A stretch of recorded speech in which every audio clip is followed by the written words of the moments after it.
이런 가운데 이번 이태원 클럽 집단 감염 사태로 성소수자에 대한 혐오도 커지고 있습니다. 우려할 바는 없는지 코로나19 인권 대응 네트워크 또 한국 게이 인권운동 단체인 친구 사이에서 활동하고 있는 이종걸 사무국장과 얘기를 나눠보겠습니다. 이 국장님. 네, 안녕하세요.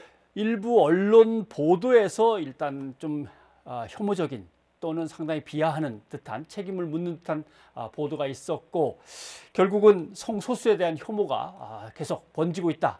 이런 지적들이 많습니다. 언론이나 또 사회의 이런 대응에 대해서 어떤 문제가 있다고 보십니까? 우선은 5월 7일 초반 보도에서 그 확진자의 동선과 공간 정보 이외에도 게이 클럽 입을 부각시키는 기사가 나왔죠. 네. 또한 그 확진자의 거주지와 직장, 직업 등 개인을 특정할 수 있는 과도한 정보를 담아서 기사가 보도돼서 인권 침해가 야기되었습니다. 그래서 이후 여러 매체에서 이와 같은 보도를 이어나가 개인의 아우팅과 함께 성소수자들에 대한 편견과 혐오를 더욱 조장하고 확산시켰죠.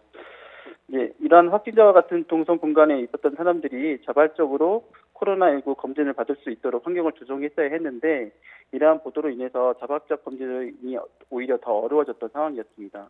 네. 물론 이제 지자체가 편견과 혐오 등 성소수자에 대한 낙인을 없애고 자발적으로 검진을 받을 수 있도록 독려하고 지지하는 것이 가장 효과적인 방법이라고 저는 생각합니다. 네.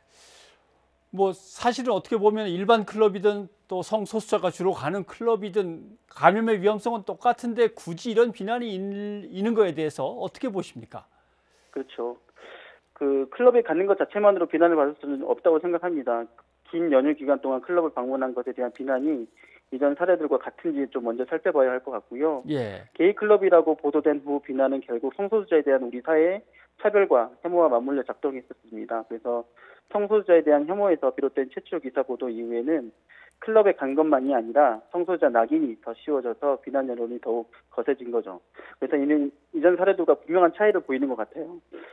클럽에 갔어도 코로나19 위기에서 완전히 벗어나지 않았기 때문에 개인 방역에 있어서는 철저했어야 했고 그렇지만 다만 이전과 달리 성소수자의 혐오와 맞물리면서 성소수자에 대한 비난으로 연결되어서는 안 된다고 저는 생각합니다.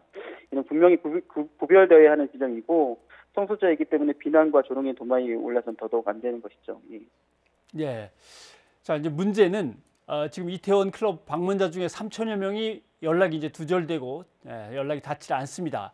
그리고 또 성소수자에 대한 혐오가 커지면서 더 연락을 끊고 숨어들 거다 이런 우려가 나오기 때문에 이분들을 보호하면서 자발적으로 빨리 검사를 받게 할 수 있는 방법은 뭐가 있을까요?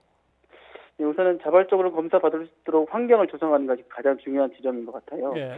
성소수자의 이제 정체성에 대한 정보 노출이 가장 우려되는 지점인데 사회적으로 낙인이 찍혀 있는 가운데 이태원 클럽을 방문했다는 점만으로도 성소수자들은 아우팅에 대한 공포와 불안에 현재 휩싸여 있는 것은 사실입니다. 그래서 이 과정에서 개인의 신상 정보까지 노출될 경우 일상과 사회생활까지 지대한 위협을 받을 수 있는 거죠. 그래서 이를 불식시킬 수 있는 정부 당국의 조치가 선행되어야 될 것 같습니다. 지금 현재 이제 선별 검진을 통해 무료 검진을 받기 위한 정부는 최초에는 이태원 클럽을 방문했다는 표현에서 이제 지금 이태원 방문이라고 그 표현의 정도를 낮추고 있는데요. 이와 같은 방향성을 가지고 자발적 검진이 적극적으로 이루어질 수 있도록 여러 가지 방법을 강구를 해야 될 것 같습니다. 네.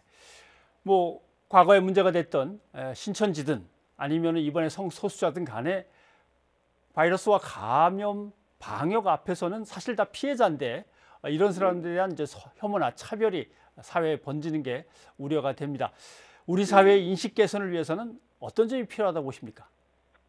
네, 저희 같은 활동하는 친구 사이는 이런 위에 설립된 단체이기도 하고 꾸준히 이러한 사회인식 개선을 위해 노력해 왔는데요. 예. 특별히 이번 코로나19 위기에서도 이제 방역 당국과 긴밀한 협조를 통해 자발적인 검사를 독려하고 지지하고 있는 상황이기도 합니다. 그 관련해서 이제 상담도 저희 내부적으로 진행도 하고 있는데 이제 이러한 사회 인식뿐만 아니라 성소수자의 안전과 건강을 위한 이러한 것은 이제 조치이기도 할 것 같아요. 그런데 이제 혐오와 편견이 오히려 성소수자들 더 숨어들게 만드는데 이번 사태는 이제 성소수자 혐오가 어느 정도까지 심각한지를 여실히 보여주는 사례인 걸로 볼 수 있을 것 같습니다. 그래서 이런 사회가 다시 살펴봐 주기를 바라는데 아무래도 혐오와 편견은 이제 사회 공중 보건에도 악영향을 미친다는 점을 확인할 수 있을 것 같아요.